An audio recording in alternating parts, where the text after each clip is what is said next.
আনারস কাটা দিয়ে শুরু করলাম আজকের সকালের কাজ। আসসালামু আলাইকুম। এই তো দেখতেই পাচ্ছেন আনারস কেটে নিয়েছি। আনারস আসলে ঘরে রাখা যায় না, খুব তাড়াতাড়ি পচে যায়। আনারসটা ভাবলাম ভালো করে কেটে ফ্রিজে রেখে দিই, নাস্তার পর খেয়ে নিব। যা হোক, আনারসটা কেটে আমি ফ্রিজে রেখেছি।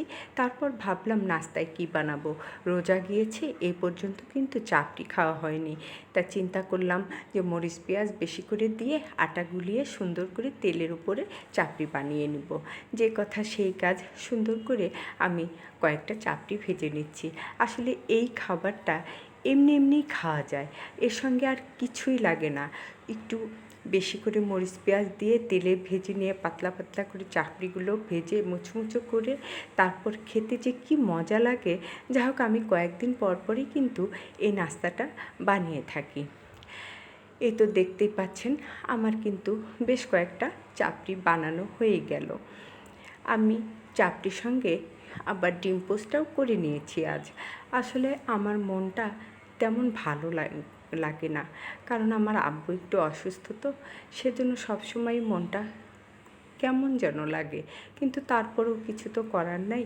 খাওয়া, কাজকর্ম এগুলো তো করতেই হয়, স্বাভাবিক নিয়মেই জীবনটা চালাতে হয়। এই তো দেখেন ডিম পোস্টটাও কিন্তু আমার হয়ে গিয়েছে। এরপর নাস্তার প্লেটটাও রেডি করে ফেলেছি, নাস্তাটাও আলহামদুলিল্লাহ করে নিয়েছি। এরপর চলে আসব দুপুরের রান্নায়। দুপুরে আজ কলমি শাক আনতে বলেছিলাম। শাকগুলো এত সুন্দর ছিল, তা ভাবলাম শুধু মরিচ পেঁয়াজ দিয়ে আর একটু রসুন বেশি দিয়ে শাকটা ভেজে নিব, এর মধ্যে আর কিছুই দিব না। যা হোক, আমি এভাবেই কলমি শাকটা খেতে খুব বেশি পছন্দ করি। দেখেন কি সুন্দর হয়েছে, খুবই সুন্দর ছিল। আর এগুলো দেখছেন কাঁচা কলার ছিলকা, পটলের ছিলকা, আলু আর কিছু কাঁচকলা দিয়ে আমি সেদ্ধ করে নিয়েছি।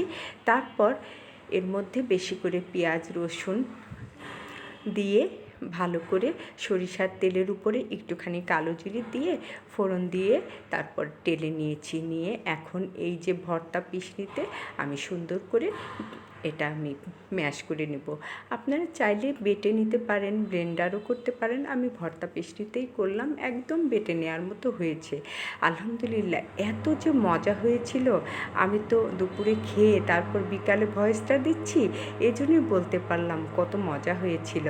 যা হোক, দেখতে পেয়েছেন ঢেঁড়স ভাজি করে নিয়েছি, এরপর শিং মাছ রান্না করে নিয়েছি। সবই হয়েছে আজকে দুপুরের জন্য।